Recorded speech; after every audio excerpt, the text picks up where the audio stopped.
yang tadi hari ini deh, siapa yang hari ini bangunnya pagi-pagi ikut ibadah umum online? Wah, hebat. Siapa yang bangunnya siang? Wah, nggak apa-apa. Mau pagi ikut ibadah umum terus nanti lanjut sekolah minggu, atau mau sekolah minggunya jam 9 apa jam 10, nggak apa-apa. Nanti kalau adik-adik kepengen dengar firman Tuhan lagi, adik-adik bisa bilang ke mama, ke papa, bukain YouTube, dicariin channelnya Sekolah Minggu GKT 2 ya. Oke, kita mau memuji Tuhan, kita menyanyi pujian Matahari Bersinar ya. Kita berdiri ya, nyanyi dengan penuh sukacita. Matahari bersinar, burung berkicaulah senang, harus berbangga daripada semua yang mengajar kepada kita, dan memuji nama Tuhan yang besar, dan memuji nama Tuhan yang besar. Matahari bersinar, burung berkicaulah senang, harus berbangga daripada semua yang mengajar kepada kita, dan memuji nama Tuhan yang besar, dan memuji nama Tuhan yang besar. Baik, kita akan berdoa dulu sebelum kita lanjut memuji Tuhan. Kita satu dalam doa.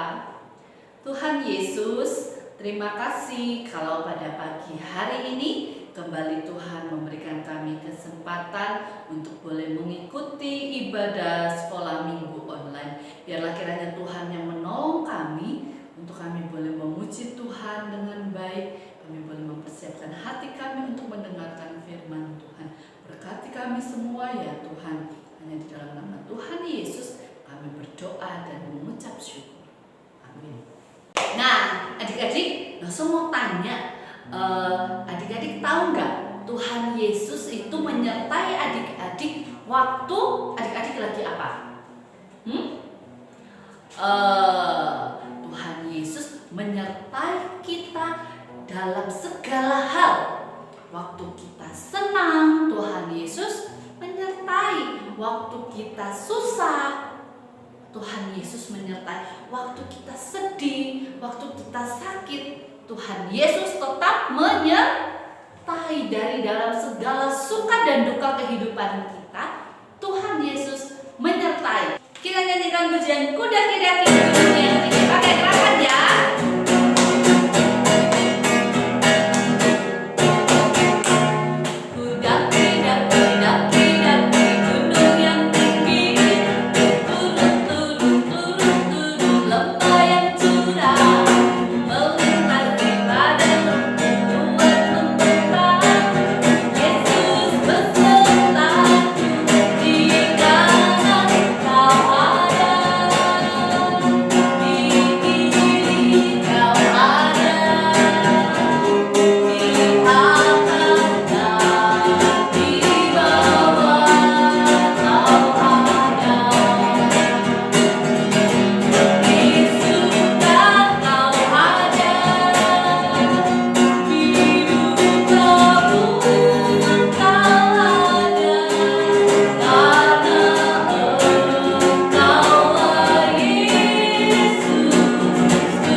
kita. Jadi kalau adik-adik sedih, coba ingat lagu ini.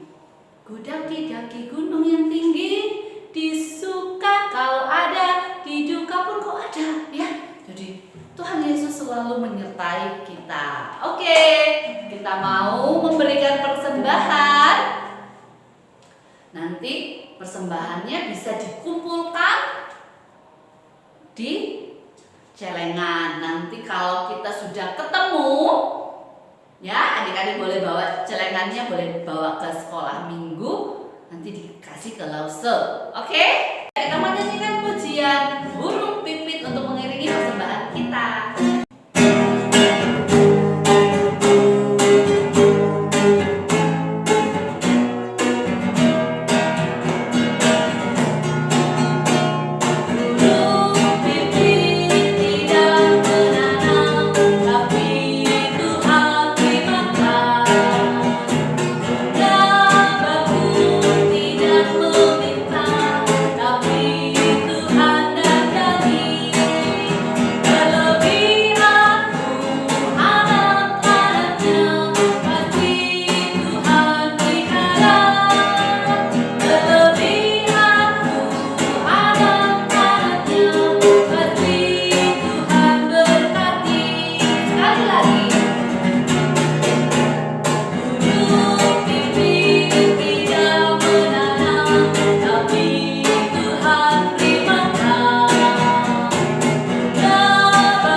Hai teman-teman, apa kabar kalian semuanya?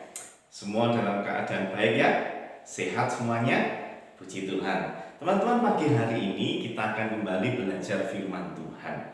Kita akan membahas tema penyesalan. Wah, penyesalan. Tapi ini penyesalan dari murid-murid Tuhan Yesus, yaitu penyesalan Bapak Petrus dan penyesalan Bapak Yudas Iskariot. Yuk kita berdoa dulu ya, mohon pertolongan dari Tuhan. Tuhan Yesus, kami mau belajar firman-Mu. Tolonglah kami supaya dapat mengertinya, memahaminya, sehingga kami dapat menjadi pelaku firman Tuhan. Terima kasih, kami berdoa dalam nama Tuhan Yesus. Amin. Oke, kita membuka bagian firman Tuhan, Alkitab kita di dalam Matius 26 ayat ayat 69 sampai 75. Ya, lihat sini ya. Matius 26 ayat 69 sampai 75.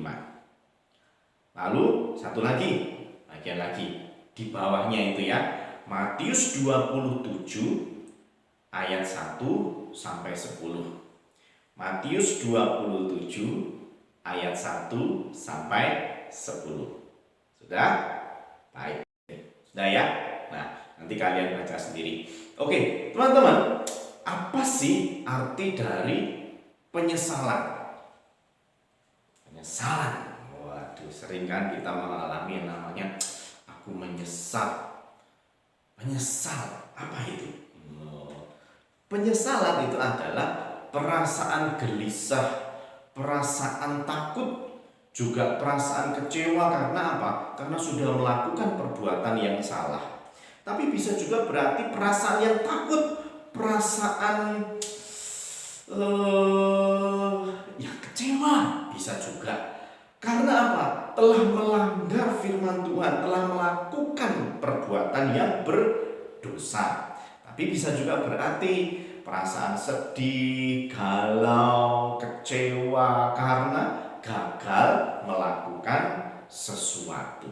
Nah, bisa juga seperti itu. Nah, teman-teman kasih oleh Tuhan, murid-murid Tuhan Yesus juga pernah mengalami yang namanya penyesalan. Nah, dari firman Tuhan yang kita baca tadi, Matius 26 dan juga Matius 27, kita bisa belajar ada dua murid Tuhan Yesus yang mengalami penyesalan dan mengelola penyesalannya, yang satu dengan baik tapi yang satu dengan tidak baik. Nah, coba kita lihat sama-sama ya. Yang pertama di dalam Matius 26 tadi. Yuk. Di situ Petrus mengalami penyesalan. Kenapa dia mengalami penyesalan? Ya, pertama, ketika Tuhan Yesus itu ditangkap, malam harinya langsung dibawa ke hadapan para imam, ya, ada imam besar di situ.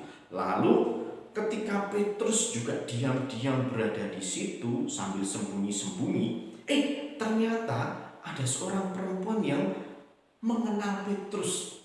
Lalu bicara seperti ini. Apakah ia bersama-sama Yesus orang Galilea itu? Ya, itu dia bicara kepada orang-orang sambil menunjuk. Apakah ia bersama-sama dengan Yesus orang Galilea itu? Langsung Petrus yang mendengar itu bilang, "Tidak, aku tidak tahu maksudmu."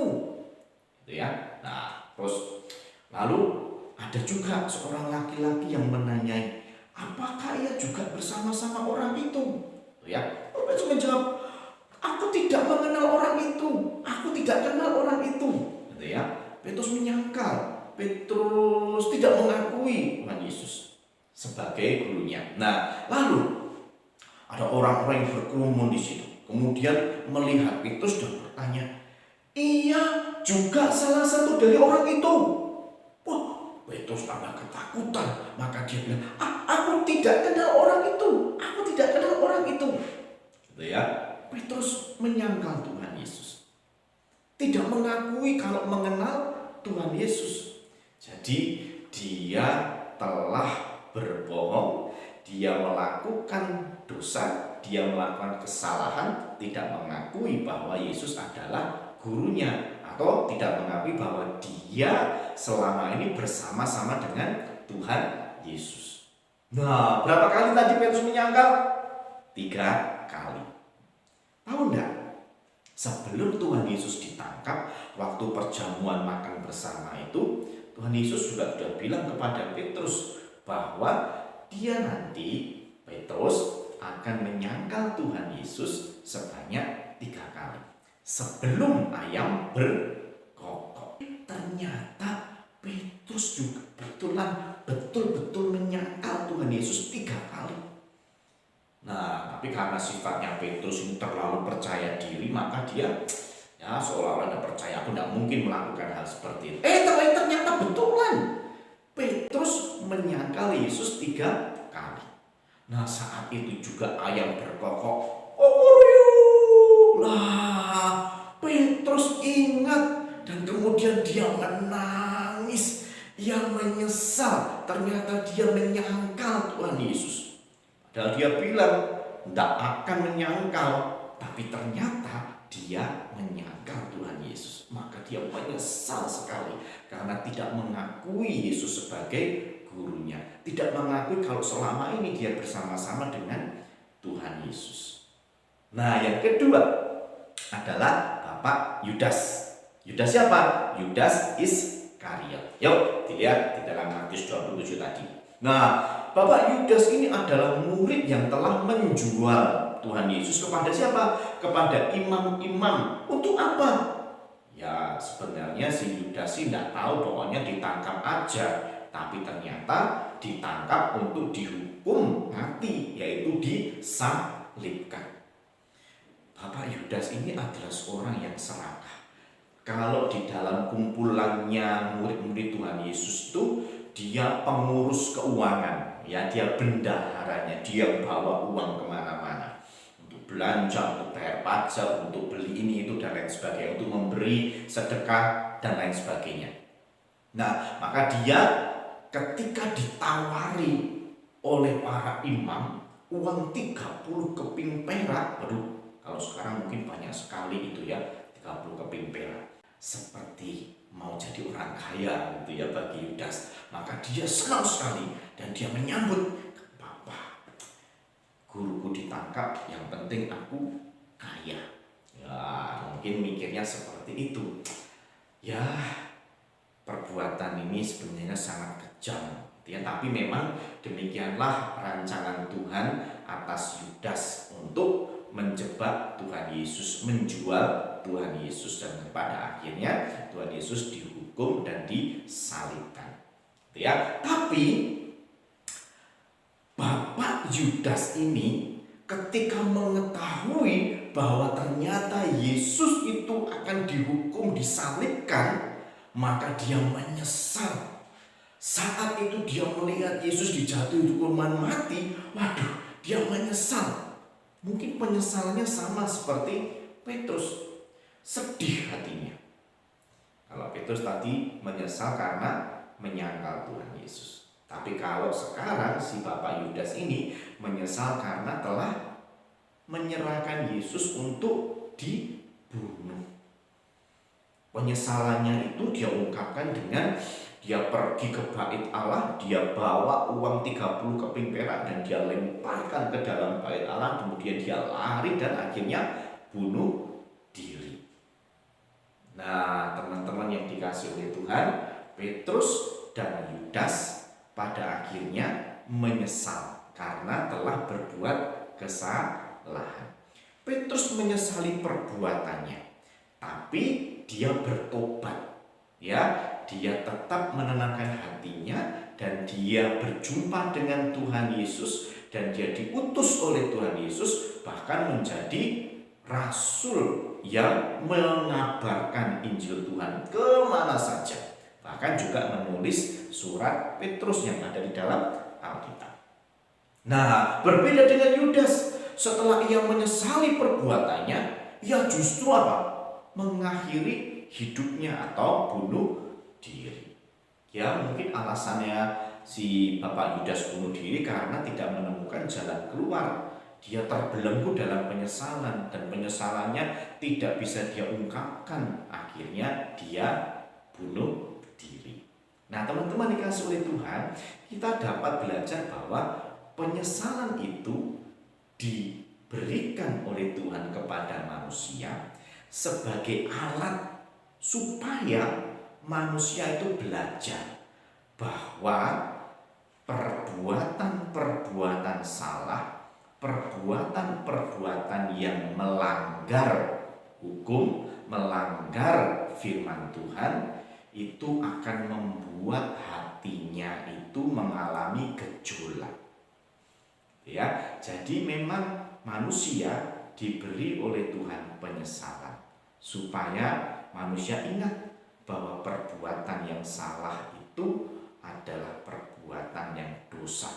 Dan itu akan membuat hatinya, pikirannya selalu bergejolak, merasa tidak tenang, merasa tidak nyaman. Supaya apa sih?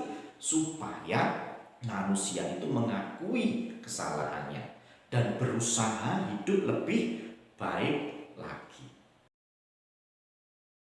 Biasanya penyesalan terjadi pada akhir dari peristiwa. Tahu gitu, aku tadi ndak gini ndak gitu, gitu ya. Jadi penyesalan itu datangnya terakhir. Nah, supaya apa? Supaya manusia berefleksi lagi. Yang aku lakukan ini salah, maka aku harus perbaiki dan aku tidak mau melakukan yang salah lagi.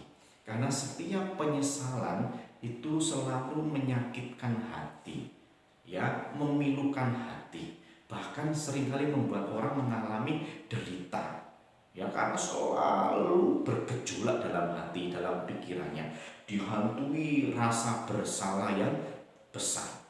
Ya, dari segi positifnya membuat dia mengakui kesalahannya dan belajar untuk tidak melakukannya lagi. Nah, teman-teman, jika Allah itu memberikan kepada manusia itu penyesalan, maka manusia harus belajar untuk melakukan yang lebih baik lagi. Bayangkan kalau Tuhan itu tidak memberikan penyesalan dalam hati manusia, kira-kira apa yang terjadi dengan hidup manusia? Manusia pasti akan berbuat jahat seenaknya, karena tidak ada rasa menyesal, tidak ada rasa berdosa dalam dirinya. Maka dia melakukan segala sesuatu seenaknya. Orang itu mau sedih, mau susah gara-gara kita, gak peduli. Itu kalau tidak ada penyesalan di dalam diri kita.